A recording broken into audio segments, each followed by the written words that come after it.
বিশিষ্ট চিত্রশিল্পী নীরদ মজুমদার 1982 সালের 26শে সেপ্টেম্বর মৃত্যুবরণ করেন। তিনি বাংলা এবং ভারতের আধুনিক চিত্রকলার একজন গুরুত্বপূর্ণ শিল্পী হিসেবে খ্যাত ছিলেন। নীরদ মজুমদারের শিল্পকর্মে আধুনিকতা ও সাংস্কৃতিক ঐতিহ্যের অনবদ্য সমন্বয় দেখা যায়, যা শিল্পী প্রেমীদের মধ্যে ব্যাপক প্রশংসিত হয়েছে।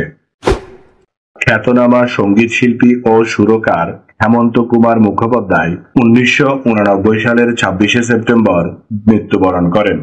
তিনি বাংলা এবং হিন্দি চলচ্চিত্র সঙ্গীতে তার অবিস্মরণীয় কণ্ঠ এবং সুরের মাধ্যমে বিশেষ পরিচিতি লাভ করেন।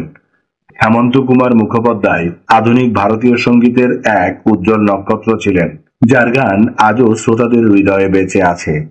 এবার এই দিনের বিশেষ দিবস ও উৎসবের গল্প শুনি। প্রতি বছর 26শে সেপ্টেম্বর বিশ্ব গর্ভনিরোধ দিবস পালিত হয়। এই দিবসের উদ্দেশ্য হল গর্ভনিরোধ ও পরিবার পরিকল্পনার গুরুত্ব সম্পর্কে জনসাধারণের মধ্যে সচেতনতা বৃদ্ধি করা। বিশ্ব স্বাস্থ্য সংস্থা WHO এবং অন্যান্য আন্তর্জাতিক সংগঠন এই দিনে গর্ভনিরোধ পদ্ধতির নিরাপত্তা, প্রভাব এবং ব্যবহার সম্পর্কে মানুষকে শিক্ষা দেওয়ার মাধ্যমে স্বাস্থ্যকর পরিবার পরিকল্পনা প্রচার করে থাকে। এই দিবসের মাধ্যমে স্বাস্থ্যসম্মত যৌন জীবন